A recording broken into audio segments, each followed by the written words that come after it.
Epilepsy, scissor, दौरा, ये बहुत कॉमन है। बहुत सारे लोग इससे पीड़ित भी हैं, अफेक्टेड भी होते हैं। और जिस पेशेंट को एपिलेप्सी आती है, मैं समझ सकता हूँ कि और वो मेरी बात को भी समझ रहे होंगे कि क्या भयानक स्थिति होती है। और अगर एज अ फैमिली मेंबर या फ्रेंड आपने किसी पेशेंट को देखा हो, या अनजाने में भी कहीं आप मेट्रो में चल रहे हो या रोड पे चल रहे हो और आपके या फिर ऑफिस में आपने किसी अपने कलीग को देखा हो जिनको सीजर का अटैक आया है, तो ये कितनी ज्यादा पैनिक वाली सिचुएशन हो जाती है, ये वो लोग समझ सकते हैं।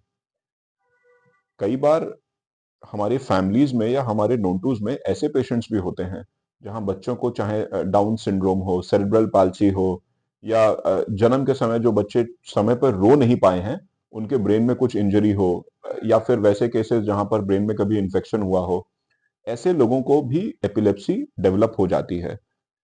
लेकिन आज मैं आपसे एक सीक्रेट शेयर करना चाहता हूं। वैसे ये अपने आप में कोई ऐसी सीक्रेट बात नहीं है, लेकिन ये बड़े सिंपल वो तरीके हैं जिनसे अगर हम ठीक से उसको फॉलो कर पाते हैं, तो बहुत सारे केसेस में हम उन्हीं दवाइयों से हम एपिलेप्सी को या सीजर को हम कंट्रोल कर सकते हैं जिनसे शायद हम पहले नहीं कर पा रहे थे। और यकीन मानिए, सबसे बड़ी गलती, भले ही अनजाने में हो, लेकिन सबसे बड़ी गलती होती है अगर हम दौरे की दवाइयां नहीं खा पा रहे हैं। ना ना ना ना, ये बिल्कुल मत सोचिएगा लेकिन मैं तो दवाई खा रहा हूँ फिर भी मुझे हो रहा है। बात ये नहीं है सर, आप बिल्कुल दवाई खा रहे होंगे, लेकिन इसको भी समझें कि महीने के 30 दिन में हमें ये याद रहता है कि हमने 26-27 दिन दवाई खाई है। हमें वो 2-3 दिन याद नहीं रहेंगे जब हमने दवाई नहीं खाई है। उसी के साथ साथ एक बहुत कॉमन मिस्टेक ये होती है कि क्योंकि डॉक्टर साहब ने दवाई लिखी है और वो पिछले कई महीनों से वो दवाई लिख रहे हैं, तो अब डॉक्टर के पास क्यों जाना? दवाई तो उन्होंने लिख दी है, उसको हम अपने लेवल पे लेते रहते हैं। नहीं, इस बात को समझें कि जैसे जैसे आपकी उम्र बढ़ेगी या आपका वेट बढ़ेगा, उसके हिसाब से दवाइयों का डोजेजेस भी चेंज होते हैं। अगर हमारी शरीर को वो एडिक्वेट डोजेज नहीं मिल रही है दवाई की, तो बिलीव मी, अगर हम पहले दवाइयों से बहुत अच्छे कंट्रोल थे, तो भी हमारा एपिलेप्सी का, सीजर का कंट्रोल छूट सकता है। तीसरी बात स्पेशली उन लोगों के लिए है जिन लोगों को ये बात पता है कि उनके पेशेंट्स को लंबे समय तक सीजर की दवाइयां या एपिलेप्सी की दवाइयां चलनी है। तो देखिए क्या होता है ना कि हमारा ब्रेन भी कई बार आदी हो जाता है दवाइयों के लिए। तो जैसे हमें सुबह उठ के नहाना है, हमें 3 टाइम खाना खाना है, उसी तरीके से ब्रेन को भी टाइम से अपनी दवाइयां चाहिए होती हैं। और बहुत कॉमन हो जाता है ये कि कई बार एपिलेप्सी या सीजर के पेशेंट्स को जो दवाई जिस समय पर लिखी गई है उस समय पर नहीं दी जाती। कई बार ये ऐसा नहीं है कि ये जानबूझ के किया जाता है, लेकिन लगता है ना कि अरे अभी नहीं दिया, अरे कोई बात नहीं, अभी आते हैं ना, 1 घंटे में दे देंगे।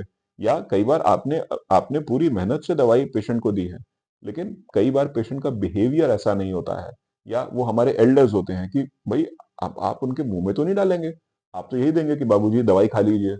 तो कहा यह जाएगा कि हाँ बेटा मैं खा लेता हूँ, लेकिन वो खा लेता हूँ का मतलब ये नहीं कि वो दवाई खा ली गई।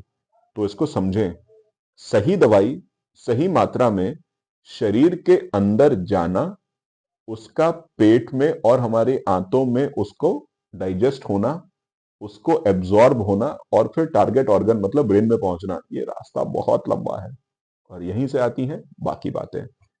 जिन पेशेंट्स को ये सारी चीजें ठीक चल रही हैं, मतलब कि दवाई भी ठीक चल रही है, उसकी मात्रा भी ठीक चल रही है, और पेशेंट ना केवल हर दिन ले रहा है बल्कि समय से भी ले रहा है, वहां पर जाकर एक और कॉमन समस्या आती है कि देखिए कभी हमारा, मान लीजिए हमारा पेट खराब हो, हमें गैस की शिकायत हो, हमें उल्टी आ रही है, तो होगा क्या कि हमने दवाई तो खा ली, लेकिन अब ये दवाई हमने उल्टी में हमारे से निकल भी गई। भले ही वो साबुत ना दिखे आपको, लेकिन कई बार ये दवाइयां निकल भी जाती हैं। तो जब वो दवाई हमने खाई लेकिन शरीर ने सोखी ही नहीं, तो वो असर कैसे करेगी? तो इसीलिए आप देखेंगे कि कई सारे ऐसे पेशेंट्स में जिनका अच्छा खासा कंट्रोल है सीजर के ऊपर, लेकिन अगर उन्होंने दवाई खाई हुई है और साथ में उनको किसी प्रकार का बुखार है, पेट का इन्फेक्शन है, डायरिया है, वॉमिटिंग है, तो ऐसे मौकों पर दोबारा सीजर आ जाता है।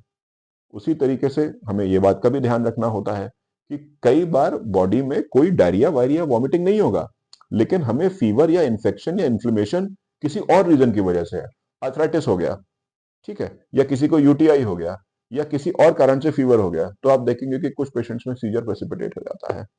तो वैसे ये बात अपने आप में सच है कि हम इन्फेक्शन से खुद को कहाँ तक बचाएंगे, लेकिन इतना भी सच है कि जो हम बचा सकते हैं हमें बचाना ही चाहिए। इसीलिए साफ-सुथरा खाना खाना, ढेर सारा पानी पीना, अपने आप को या कहीं ऐसी जगहों पे ना जाना जहाँ पर ज़्यादा गंदगी है, घर का साफ-सुथरा खाना खाना और टाइम टाइम पर सच बात है, टाइम टाइम पर डॉक्टर्स को दिखाते रहना, ताकि अगर आपकी मेडिकेशन में कोई चेंज करना है या उसकी डोज़ेजेस बदलनी है, तो डॉक्टर टाइम से ये काम कर पाए।